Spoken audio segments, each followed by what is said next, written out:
अब हम आपको कर्नाटक में कांग्रेस सरकार की उस योजना के बारे में बताएंगे जिसके तहत वहां की सरकार, कांग्रेस की सरकार जो है, गरीब अल्पसंख्यकों को ऑटो रिक्शा और टैक्सी खरीदने में 50% की सब्सिडी देगी। यानी गाड़ी की आधी कीमत सरकार देगी और बाकी की आधी कीमत चुकाने के लिए भी सरकार लोन देगी।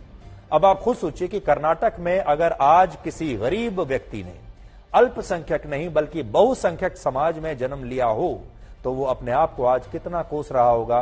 कर्नाटक के जो बाकी के जो धर्मों के लोग हैं, जो बहुसंख्यक धर्म में हैं, वो सोचते होंगे काश हम भी अल्पसंख्यक होते। कर्नाटक सरकार का कहना है कि वो अपनी इस नई योजना के तहत लोगों को आत्मनिर्भर बनाना चाहती है और उनके लिए रोजगार के नए अवसर पैदा करना चाहती है।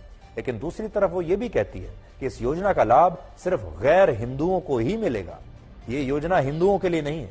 यानी अगर कोई व्यक्ति हिंदू है, चाहे कितना भी गरीब है, चाहे उसके पास कोई पैसा नहीं है, तो उसे सरकार ऑटो रिक्शा और टैक्सी खरीदने पर सब्सिडी नहीं देगी। लेकिन अगर कोई व्यक्ति मुस्लिम समुदाय से है या फिर ईसाई है, जैन है या बौद्ध धर्म से है, तो इन लोगों को सरकार की तरफ से ऑटो रिक्शा और टैक्सी खरीदने पर 50% की सब्सिडी मिलेगी।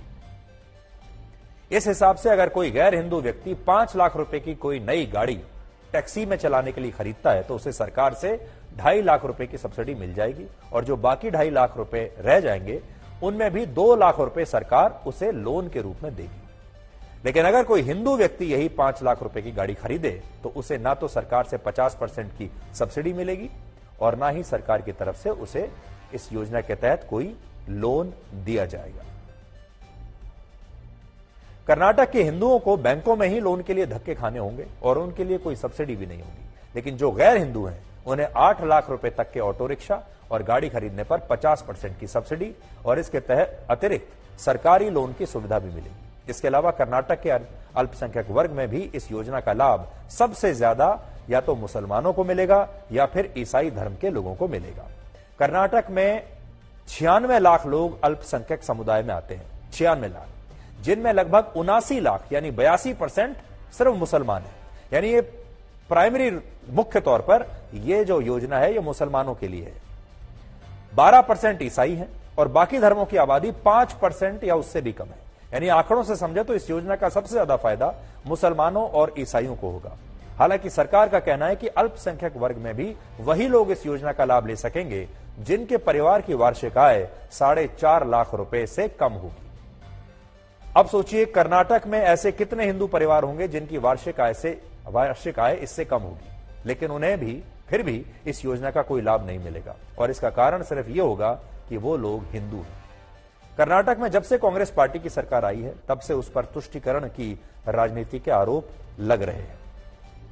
हाल ही में राज्य सरकार ने कर्नाटक में ईसाई धर्म की एक परिषद को कॉरपोरेशन में बदलने के लिए 100 करोड़ रुपए का ग्रांट देने का ऐलान किया था।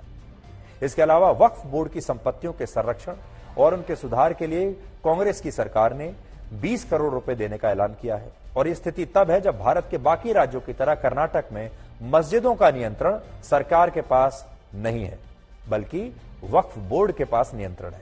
यानी मस्जिदों में जितना भी पैसा आता है इससे सरकार का कोई लेना देना नहीं, ना हिसाब किताब सरकार के पास है। फिर भी सरकार वक्फ बोर्ड को और पैसा दे रही है।